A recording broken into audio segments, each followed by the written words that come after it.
Omar missed the late fee on his car insurance by 4 days. Not because he forgot he owed it, because he'd been holding 6 other overdue bills in his head at the same time, ranking and re-ranking them every single day. And the insurance payment lost that ranking by 4 days, which cost him $85 he genuinely did not have to lose. People who heard about it had a predictable reaction. He should be more organized. Set a reminder. Try harder. Here's what none of them knew, and what a remarkable body of research has actually measured directly. Being financially stretched doesn't just cost money. It costs cognitive bandwidth, in a way that's been measured with the same precision researchers used to measure the effects of losing a full night's sleep.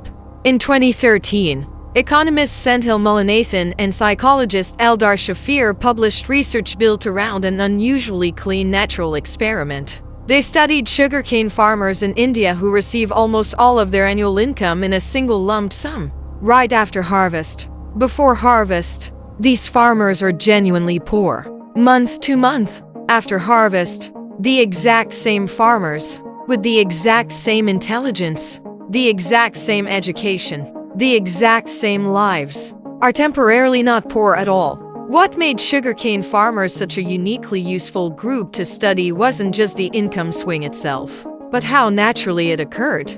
Nobody had to randomly assign wealth to some farmers and poverty to others, which would obviously be unethical. The harvest cycle did it for them, predictably, every single year, on the same farmers, which meant researchers could compare each person against their own future and past self instead of comparing different people with different lives entirely. That design is part of what made the results so hard to explain away as some other underlying difference between richer and poorer people. The researchers gave these farmers cognitive tests, the kind used to measure fluid intelligence and impulse control both before and after the harvest. Same people, same brains. Only their financial situation had changed. The difference in scores was enormous. Before harvest, while under real financial strain, the farmers scored significantly worse, a gap equivalent to roughly 13 to 14 IQ points, or comparable to the cognitive impairment researchers see after a full night without sleep. After harvest, with money in hand, the same farmers' scores rose back to their full capacity. Nothing about their intelligence had changed. What changed was how much of it was available to use.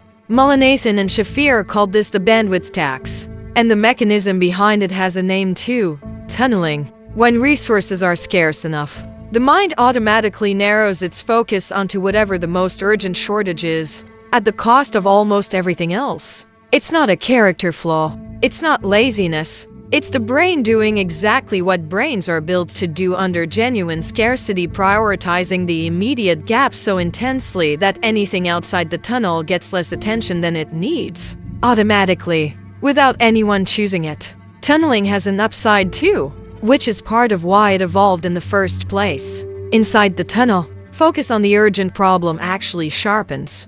The same farmers who scored worse on general cognitive tests before harvest were, by other measures, remarkably sharp and resourceful about the specific problems sitting directly in front of them, which build to delay. Which expense to cut this exact week? The tunnel isn't stupidity. It's an intense, narrow spotlight, excellent at the one thing it's pointed at, and nearly blind to everything just outside its edge. Omar's 6 overdue bills weren't sitting quietly in a spreadsheet somewhere, waiting for a calm moment to be reviewed. They were being actively re-ranked, constantly, using mental effort that never fully switched off, competing for the exact same limited bandwidth that would otherwise go toward remembering appointments, being fully present with his kids, or simply thinking clearly at work. The insurance payment wasn't forgotten because Omar was careless. It fell out of a ranking system that was already operating well past its capacity, juggling more urgent problems than any mind has bandwidth to track perfectly, all day, every day. This is what makes scarcity so brutally self-reinforcing, and it's the part that almost never gets said out loud. The bandwidth tax doesn't just make life harder while you're poor. It actively produces the kind of mistakes, late fees, missed payments, impulsive decisions made from sheer mental exhaustion that keep people poor longer, or push them further behind. Omar's $85 late fee wasn't caused by financial carelessness. It was caused by financial stress itself. consuming the exact mental resource that would have been needed to avoid it.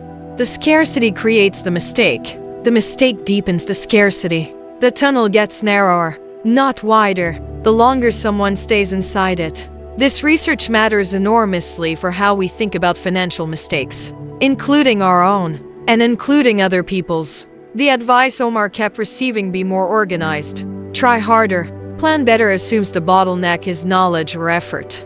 Omar knew exactly what he owed and exactly when it was due. The bottleneck wasn't information, it was bandwidth. And bandwidth was already fully spent on 6 other genuinely urgent things before the insurance payment ever got a fair turn at his attention. This doesn't mean nothing can be done, but it does mean the solution looks completely different from try harder.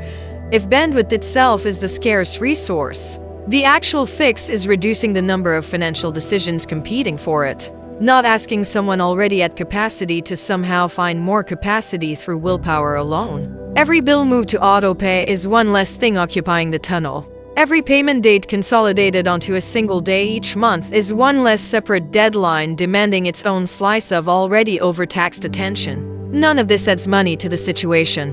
It reduces the number of things the mind has to actively hold on to at once, which is precisely the resource scarcity was draining in the first place. Omar eventually automated what he could not because a video told him to be more disciplined, but because someone finally explained that his mistakes weren't a discipline problem to begin with. 4 of his 6 bills went on autopay, timed to land the day after payday, before anything else could compete for that money. It didn't fix his income.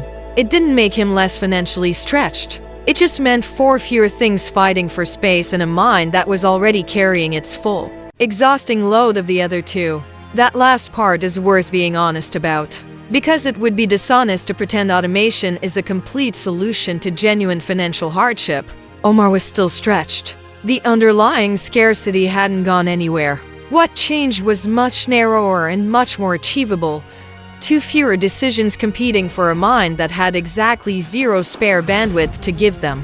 Sometimes the realistic goal isn't fixing the whole situation. It's freeing up just enough room in the tunnel that the next mistake doesn't happen on top of everything else already being carried. If you've ever judged yourself, or watched someone else get judged, for a financial mistake that looked like carelessness from the outside, this research is worth sitting with. Sometimes it is carelessness, but very often, especially for anyone genuinely financially stretched, the mistake isn't coming from not caring enough. It's coming from a mind that's already using every available bit of its bandwidth just to survive the week, with nothing left over for the one thing that happened to fall outside the tunnel this time.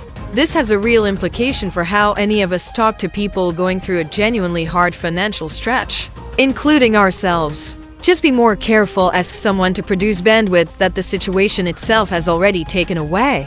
It's a bit like telling someone who hasn't slept in 2 days to simply concentrate harder. The advice isn't wrong because concentration doesn't help. It's wrong because it misunderstands where the actual shortage is. The shortage was never willpower. It was room to think. And room to think is exactly what scarcity spends first. If this changed how you think about a mistake you've made, or one you've judged in someone else, subscribe, because we'll keep telling these stories, the psychology first, the money second, the same way we always have. Same honest stories. Same simple truth. See you in the next one.